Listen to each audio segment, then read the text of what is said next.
Hello tout le monde, j'espère que vous allez bien. On se retrouve dans cette première vidéo de ma chaîne YouTube. C'est assez bizarre. J'ai recommencé cette vidéo 5 fois et du coup je me suis dit, pour pas me laisser éparpiller comme je l'ai fait sur les premières vidéos que j'ai tournées, j'ai pris une trame sur mon iPad. Comme ça je vais éviter de m'éparpiller. J'ai vraiment envie d'aller droit au but pour cette première vidéo. Et pour que vous puissiez bien comprendre, il faut qu'on remonte au mois de mars de cette année, donc mars 2024. Et grosso modo, en mars 2024, j'ai pris mon téléphone et je me suis dit, je vais commencer à vlogger toutes les difficultés et je vais partager et je vais expliquer les stratégies que je mets en place, etc.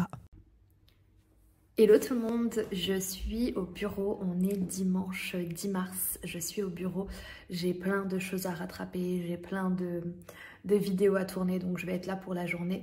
Mais j'ai pris une décision, j'ai décidé qu'une fois par mois, j'allais publier une vidéo. Ça va être un peu le résumé mensuel et je vais partager un maximum de choses avec vous pour que vous puissiez suivre un petit peu ce qui se passe en interne, ce qui se passe aussi là-dedans. Et puis ce qui s'est passé, c'est que j'avais commencé à vlogger avec mon téléphone. Donc j'avais pas un matos waouh, j'avais mon iPhone et c'était tout et je racontais un peu ma vie. Et ce qui s'est passé, c'est que je suis partie en Thaïlande. Donc je suis partie en Thaïlande fin mars, début avril. Et au retour de la Thaïlande, j'ai pris énormément de décisions.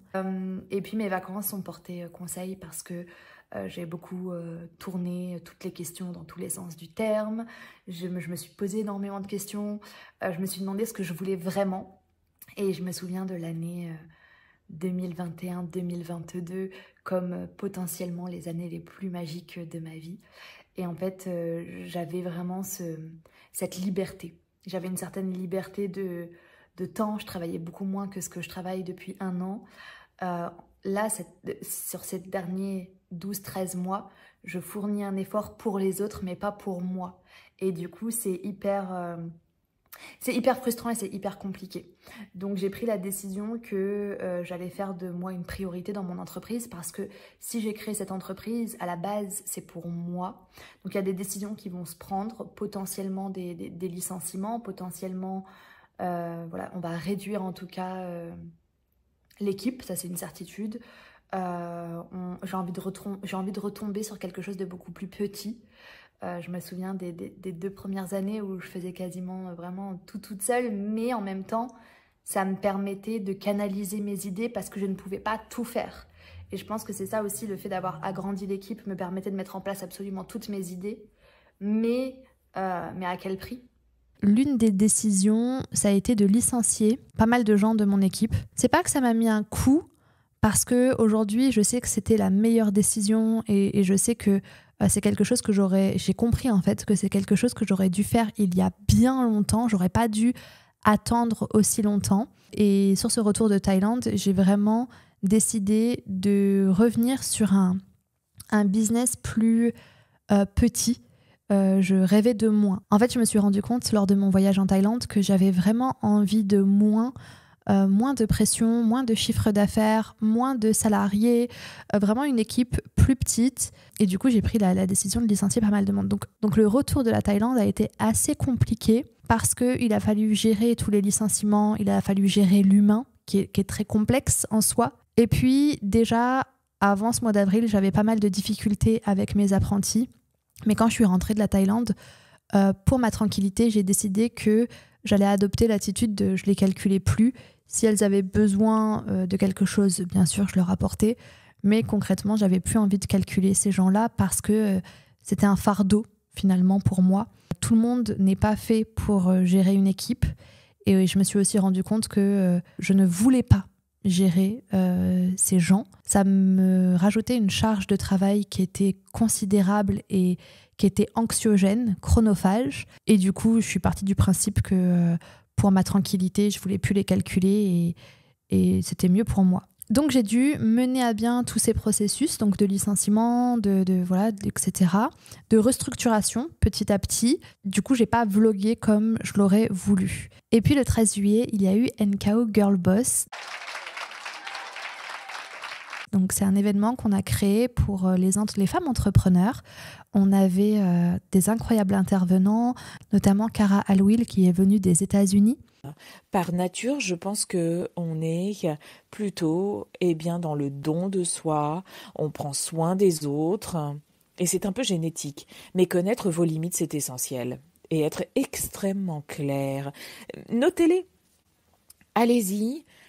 Justement, prenez des notes sur votre téléphone. On a aussi eu Eliane, Élodie et Sandrine, Douchka, Cerise. Inès était sur scène, j'ai fait une petite apparition sur scène, mais c'était vraiment, vraiment cool. Et ça m'a fait du bien en fait de voir des personnes que j'accompagne depuis parfois plusieurs années. Ça faisait un moment qu'on ne s'était pas vus, qu'on n'avait pas fait d'événements physiques, donc ça nous a vraiment fait du bien. Et puis le soir même, donc ce samedi 13 juillet, le soir même on décide de rentrer chez nous et ça marque officiellement le début de mes vacances. Le lundi, j'avais rendez-vous chez le médecin parce que j'avais une boule au niveau de la gorge qui me faisait une espèce de douleur quand j'appuyais. Rien de dramatique, mais ça faisait 3 semaines qu'elle était là, donc je décide d'aller voir mon médecin traitant. Et là, à chaque fois qu'il me pose une question, je m'effondre. En fait, je ne fais que de pleurer, j'arrive pas à me ressaisir, j'arrête pas de lui dire que je suis désolée d'être dans cet état-là. Et il va me poser une première question qui est « Qui est-ce qui peut vous aider à aller mieux ?» Et je lui dis que personne n'est capable de m'aider à aller mieux. Et en fait, je me retrouve dans une situation hyper compliquée parce que je ne me reconnais pas. Je suis dans une situation de détresse. En fait, clairement, je suis dans une situation de détresse. Je ne fais que de pleurer. Et il faut savoir que déjà, depuis 2 semaines, j'ai des crises de larmes que j'arrive plus ou moins à maîtriser. Parce que du coup, j'ai des crises de larmes, mais j'arrive à me cacher des enfants ou j'arrive à ne pas pleurer en étant au bureau. Donc, j'arrive à maîtriser. Mais une fois que j'ai ce rendez-vous chez mon médecin traitant ce lundi, les crises de larmes vraiment s'accentuent. C'est-à-dire que je pense que le lundi, j'ai dû pleurer toute la journée sans savoir exactement pourquoi et surtout sans pouvoir maîtriser. En fait, rien ne me console. Petite, je faisais souvent le même cauchemar. Je suis allongée et je tombe dans le vide. Et ça s'arrête jamais. Je tombe dans le vide et ça s'arrête jamais. Et en fait, mes crises de larmes me ramènent à ça. Je suis en train de tomber dans le vide et il n'y a rien pour me rattraper, il n'y a rien pour me soulager et ça s'arrête jamais. Mon médecin traitant me dit que je suis en burn-out et que je dois aller voir un psy. Donc, je trouve un rendez-vous chez un psy 48 heures après. J'y vais et ce premier rendez-vous chez le psy se passe pas hyper bien parce qu'il va durer 2h30. Cette personne va me dire que je suis instable émotionnellement et surtout elle va porter un jugement. Donc elle va porter un jugement sur ma vie, sur ma manière de fonctionner dans ma vie et sur ma vie privée, ma vie familiale, ma vie de couple, etc. Donc je sors de là et je le vis hyper mal. Mais mon médecin traitant m'avait dit que parfois trouver un psy c'était long, il fallait trouver quelqu'un avec qui on connecte, etc. Donc je décide de retenter ma chance ailleurs. Et cette deuxième psy me dit que je suis en dépression, que c'est pas juste un burn-out, parce que le burn-out serait lié qu'au travail, mais là la dépression est beaucoup plus profonde. Et elle me pose une question au départ de notre échange qui est « Qui est-ce qui peut vous aider ?» Et je lui dis « Mais personne, rien ne peut m'aider. Aujourd'hui, j'ai pas le droit de donner ma charge de travail à Inès. Si j'arrête de travailler, les gens avec qui je travaille ne seront pas payés, donc je ne peux pas arrêter de travailler. En fait, j'ai pas de solution. Concrètement, j'ai pas de solution. Il faut que je continue à fournir un effort pour pouvoir payer les gens. Il faut que je continue de produire. Il faut que je peux pas m'arrêter. Et au bout d'1 heure d'échange, donc cette question, elle me la pose au tout départ, et au bout d'1 heure d'échange, elle me dit « Vous avez raison, personne ne peut vous aider. Moi, ce que je vais préconiser, c'est un internement de 2 semaines. » Je me renferme et je la regarde faire. Et c'est comme si j'étais assise là, mais que je regardais la situation d'un autre point de vue et que je voyais ces 2 femmes en train de... Rien de spécial, mais en tout cas, j'en vois une qui est figée, moi, et je vois cette femme qui prend son téléphone, qui appelle l'hôpital psychiatrique, qui appelle mon médecin traitant, qui organise en fait tout mon séjour de 2 semaines en hôpital psy. Et en fait, elle me dit que j'ai besoin de repos, que j'ai besoin de ne plus avoir mon téléphone. Et j'ai plusieurs pensées à ce moment-là. J'ai Maëlle. Maël, c'est mon fils aîné, j'ai perdu la garde en 2015 et je l'ai que 10 semaines par an. Il se trouve que Maël est chez moi à ce moment-là et j'ai pas envie de m'asseoir sur 2 semaines avec lui. J'ai pas envie de ne pas être là pendant 2 semaines. Ça, c'est ma première pensée. Ma deuxième pensée, c'est mais qui va travailler ? Parce que quand bien même je suis en vacances, je traite toujours des sujets. J'ai quand même un travail de fond que je fais. Je travaille différemment parce que je travaille de chez moi et pas au bureau. Mais en tout cas, je suis présente pour mes entreprises. Et puis la troisième chose, ma troisième pensée, c'est que j'ai pas de mutuelle. Et que combien ça coûte 2 semaines en hôpital psychiatrique, je ne sais pas. Je me suis pas renseignée, mais en tout cas, je n'ai pas de mutuelle. Donc concrètement, j'ai pas les moyens de me payer un séjour de 2 semaines. Et en fait, je me disais, mais quitte à m'enfermer toute seule quelque part 2 semaines, je préfère le faire en Inde, au Népal, au fin fond de l'Asie, mais sûrement pas dans un hôpital psychiatrique. Et j'avais vraiment ce truc où je ne voulais pas être gavée de médicaments.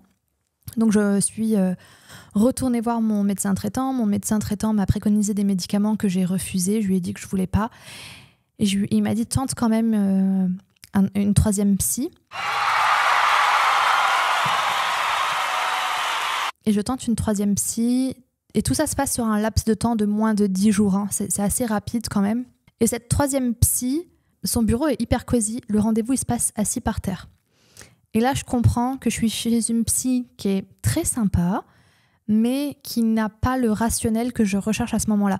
Il faut savoir que vraiment, alors elle est dans l'affirmation positive, elle est dans les pensées positives et dans une énergie de il faut faire des câlins aux arbres, etc. Et c'est génial, mais c'est pas ce dont j'avais besoin à ce moment-là. Moi, j'avais besoin de quelque chose de rationnel, j'avais besoin d'explications rationnelles, j'avais besoin de conseils rationnels et j'avais pas besoin de quelque chose de plus spirituel ou je sais même pas quel terme donner, mais en tout cas, je suis arrivée, elle m'a fait m'asseoir par terre, elle m'a dit d'aborder un premier problème que j'ai abordé et pour elle, la solution, c'était de regarder des vidéos positives, de faire des méditations, mais en fait, tout ça, je le sais, tout ça, c'est des choses que j'ai ancrées en moi depuis déjà plusieurs années et c'est pas ce dont j'ai besoin à ce moment-là. Donc en fait, au bout de 15-20 minutes, je lui dis écoutez, ça va pas matcher, je vais pas perdre de temps, j'arrête parce que ça manque de rationalité pour moi en fait, c'est pas ce que je recherche. Donc je la paye et je pars. Et en fait là, ce qui se passe, c'est que je me dis ok, on t'a dit que t'étais en burn-out ou en dépression, on sait pas trop. On t'a dit que tu étais instable émotionnellement, ok.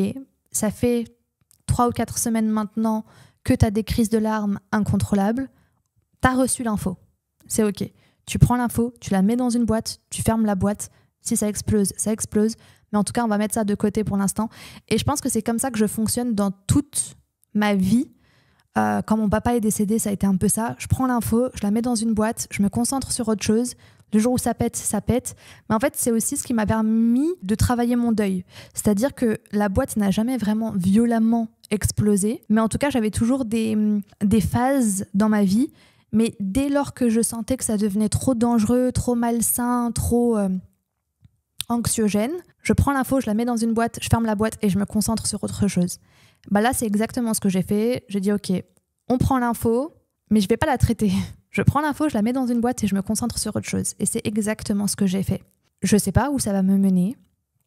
C'est pas évident tous les jours. C'est-à-dire que je peux encore avoir de temps en temps des crises de larmes inexpliquées, mais c'est beaucoup moins fréquent. J'ai des difficultés à rester pleinement concentrée sur ce que je dois faire.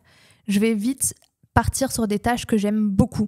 Comme en ce moment, je suis en train d'écrire un livre et c'est vrai que je voudrais ne faire que ça. Sauf que j'ai d'autres choses en cours. Je dois finir pas mal de choses pour ma plateforme de formation, pour contenter ces gens qui sont dans l'attente aussi de ce que je leur ai promis. Mais en même temps, je suis très attirée par ce que j'ai envie d'écrire dans mon livre et je sens que c'est aussi le moment. Et c'est dans ce livre que j'ai aussi envie d'expliquer ce qui m'a menée là. Et puis, dans ce process de je mets dans une boîte, je ferme la boîte, j'ai quand même voulu chercher à comprendre ce qui m'avait mené là. Donc, j'ai beaucoup discuté avec mon amie Émilie. Et je sais que ce qui m'a mené là, c'est le recrutement que j'ai fait sur l'an dernier. Donc, au mois d'août, j'ai recruté 6 apprentis. Et il y en a 3 avec qui ça a été un calvaire, un manque de respect, manque de prise de responsabilité. Et je pourrais lister, et en fait c'est ça aussi, dans les autres vidéos, je racontais ce que ces filles avaient fait. En fait, quand j'ai monté la vidéo, je me suis dit, il y a un truc que tu dis tout le temps, c'est toujours celui qui ouvre sa bouche en premier qui a tort. Donc j'ai pas envie de forcément rentrer dans les détails de ce qu'elles ont fait ou de ce qu'elles n'ont pas fait, mais en tout cas, c'est plusieurs comportements qui ont mené à l'état dans lequel je suis. Et puis, il y a aussi ce truc de toute cette pression de devoir licencier les gens, de devoir restructurer son entreprise, tout ça qui m'a vraiment pesé et qui m'a menée à ce mois de juillet. En fait, mes vacances ont été terribles parce que mes vacances, ils ont été rythmées au rendez-vous chez mon médecin traitant, chez les psys, et puis à ces crises de larmes parfois incontrôlables. Et maintenant, dans tout ça, où est-ce que j'ai envie d'aller, etc. Ce qui est sûr, c'est que premièrement, j'ai envie de revenir à un business minimaliste. Ça veut dire que je me suis rendu compte que j'utilisais énormément de logiciels pour plein de choses. Je vais vraiment réduire et du coup, je supprime pas mal de choses.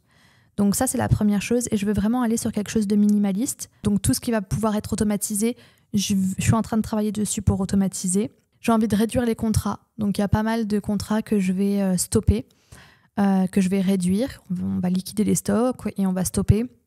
Donc notamment sur des livres où on va vraiment liquider les stocks et arrêter la production et la commercialisation de certains livres. J'ai envie d'avoir beaucoup plus de temps pour moi et c'est marrant parce que avant de recruter tous ces gens au mois d'août l'année dernière, j'avais trouvé un rythme de vie qui me plaisait. Avec Inès, on venait au bureau pour 9h30, 10h.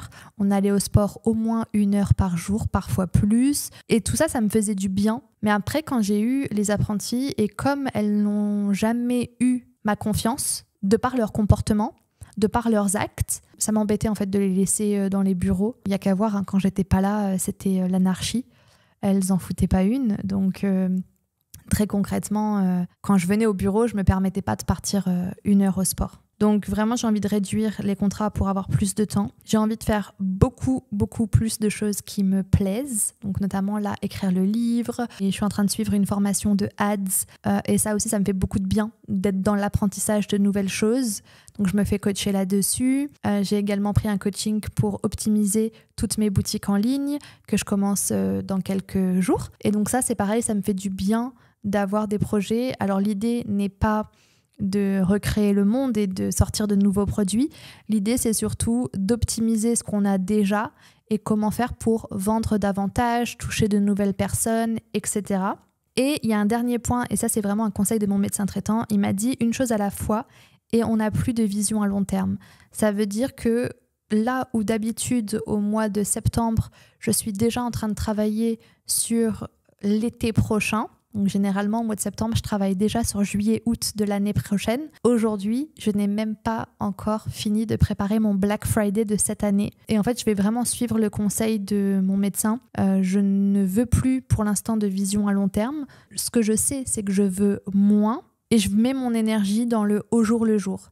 Et des fois, c'est pas évident. Aujourd'hui, ça n'a pas été une journée facile. C'était la reprise d'Inès. Donc, on a eu une réunion ce matin. On s'est dispatché le travail. J'avais beaucoup de choses à faire et j'ai pas fait 1/10 de ce que je devais faire. En même temps, je pense que si j'avais forcé, ça aurait mené à une crise de larmes incontrôlable. Donc à la limite, je préfère juste me dire « Ok, va tourner ta vidéo parce que c'est ce que tu as envie de faire là maintenant. Ce soir, tu auras peut-être envie de travailler, puis si tu n'as pas envie, c'est pas grave. Je travaillerai demain. » Alors du coup, de travailler comme ça, ça a aussi des aspects compliqués parce que ça s'étale sur vraiment toute la semaine. C'est-à-dire que je vais travailler moins le lundi, par exemple, mais je suis obligée de rattraper le mercredi. Là où d'habitude, le mercredi, je ne travaillais pas. Donc, je travaille en saccadé, ce qui est assez compliqué. J'essaye de déléguer ce que je peux déléguer, mais il y a beaucoup de choses que malheureusement, je dois faire moi-même. Et j'ai une deadline qui est ma conférence de la semaine prochaine. Donc, qui a lieu le 3 septembre. J'ai beaucoup de choses à finir pour cette conférence-là. Donc, j'ai pas mal d'automatisation à finir, j'ai pas mal le cadeau à finir, j'ai pas mal de contenu autour de cette conférence à finir. Et du coup, ça me met une certaine pression que mon cerveau accepte très mal. Donc, encore une fois, j'essaye de faire une chose à la fois, petit à petit, et d'être satisfaite de ce que je fais sans me mettre de pression. Faut aussi savoir que le burn-out ou la dépression, ça cause des pertes de mémoire et c'est vrai que j'oublie plein de choses. Genre vraiment, je suis obligée d'avoir des to-do list à rallonge parce que j'oublie plein de choses et c'est pas forcément évident. Moi qui avais un cerveau qui absorbait pas mal d'infos, là j'ai vraiment besoin d'écrire, d'avoir une visibilité, d'effacer quand c'est fait, etc. Donc c'est une nouvelle organisation. Je sais que ça va pas durer longtemps d'être dans cet état-là. Je sais aussi qu'une fois que j'aurai atteint mes objectifs de supprimer plus de 50% de nos logiciels, quand on aura également automatisé tout ce qui peut être automatisé, quand j'aurai restructuré mes bureaux, quand j'aurai fini de donner tout le contenu que je dois faire pour ma plateforme de formation, je sais que j'aurai beaucoup moins de travail. Et vraiment, c'est aussi pour ça que je veux me focaliser sur ce qu'on a déjà et pas sur de la création de nouveautés. Donc voilà, c'est un peu le process. Je ne sais pas trop comment conclure cette vidéo. Je voulais juste, je pense, faire preuve de transparence à mon audience qui me suit depuis un moment. Et puis pour les nouveaux qui vont me découvrir, vous dire qu'être entrepreneur, c'est pas évident. En toute transparence, quand mon médecin m'a dit burn-out et quand la psy a dit dépression, j'y croyais pas trop dans le sens où je me suis toujours dit que le burn-out ne pouvait pas arriver à quelqu'un qui aime profondément ce qu'elle fait. Ça fait 7 ans que j'ai une de mes entreprises. J'ai d'autres entreprises qui sont moins vieilles. C'est que c'est pas mon entreprise elle-même qui m'a menée à l'état dans lequel je suis. C'est vraiment l'humain. C'est le comportement de certaines personnes dont je me suis entourée et que j'aurais pas dû, qui m'ont menée à être aussi mal. Et en fait, il faut se guérir de ça. C'est compliqué parce que quand je suis revenue au bureau au mois d'août, ce qui est bien, c'est que j'étais toute seule. Donc, il a fallu que je me réapproprie les lieux. Il a fallu que je réapprenne à aimer mes bureaux et mon espace. Je pouvais remettre la musique, je pouvais danser, je pouvais vraiment me sentir pleinement moi-même. Mais en même temps, je retrouvais plein de boulettes, plein de bêtises, je ne sais pas trop comment dire, que ces apprentis m'avaient laissé. Et ça a été hyper dur et ça m'a causé quelques crises de larmes au bureau parce qu'en fait, je me retrouvais confrontée à des grosses ou des petites erreurs que ces filles avaient fait. Et en fait, je pouvais passer une journée à rattraper ces bêtises-là. Donc, ça a été assez complexe, mais c'est un process. Je suis confiante en fait pour la suite. Je sais où j'ai envie d'aller. Je sais que j'ai envie de réduire mon chiffre d'affaires, mon équipe. J'ai envie de réduire la charge de travail. J'ai vraiment envie de retrouver un confort pour le coup. Je suis confiante. Donc, je pense que je vais vous partager pas mal de process, notamment sur le business minimaliste, les logiciels que j'ai choisis, comment je les ai choisis et pourquoi, comment je vais automatiser tous mes processus possibles et imaginables. Je pense que je vais vous partager le processus d'écriture de mon livre également. Et après, on verra. Si jamais vous avez des idées, mettez-moi en commentaire vos idées. J'ai hâte de voir où va mener cette chaîne YouTube. J'ai aucune idée. J'ai pas d'objectif précis. Tout ce que je sais, c'est que j'ai très envie de partager. Et je vous dis à très vite pour la suite des aventures.